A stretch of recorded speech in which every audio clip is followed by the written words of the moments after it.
Ndugu wa Tanzania, nawasalimu kwa jina la Jamhuri ya Muungano wa Tanzania. Kazi na utu.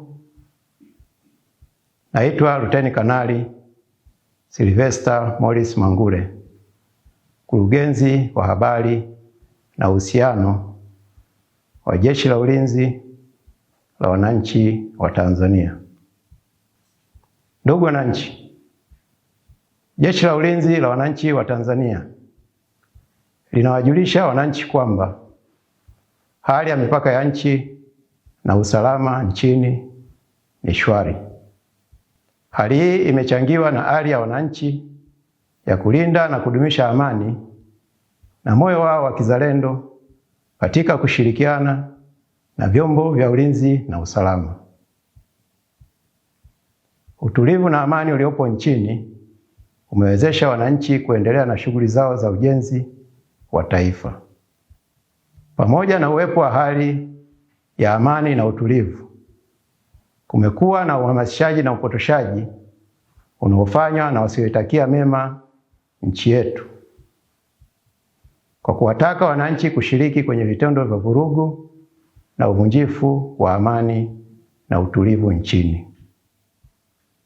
Watu hao wanafanya uhamasishaji na upotoshaji huo kwa kulichafua jeshi kwamba litahusika kuwalinda wafanya vurugu na ghasia hizo.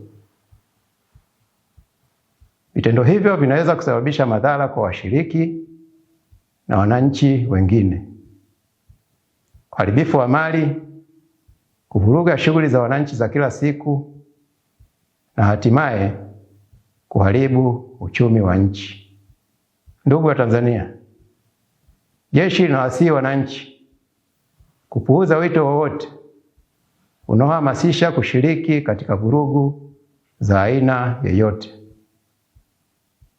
Pia linawataka kutoshiriki katika vurugu na uvunjifu wa amani, bali waendelee na shughuli zao za kila siku za ujenzi wa taifa bila hofu yoyote.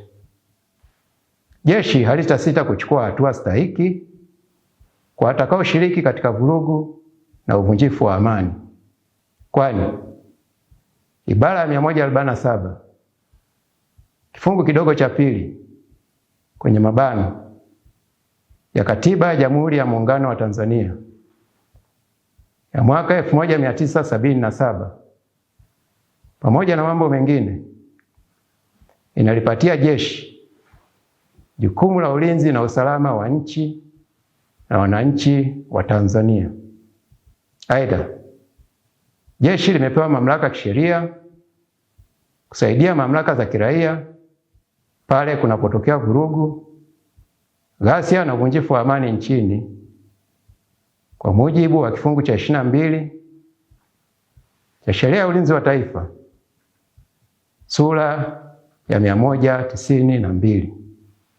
Ndugu wananchi, jeshi linaomba wananchi kutoa taarifa kwa viongozi wa vijiji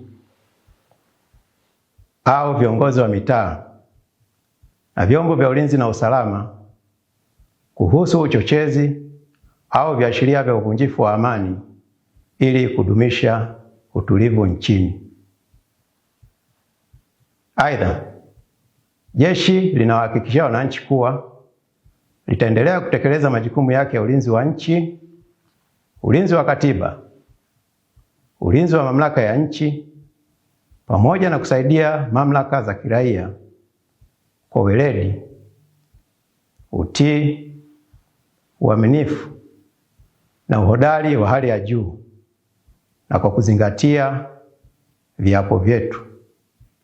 Ndugu wa Tanzania, jeshi linaendelea kushirikiana na wananchi pamoja na vyombo vya usalama ili kudumisha amani, utulivu na umoja kwa maendeleo ya taifa pamoja na wananchi wake. Asanteni sana.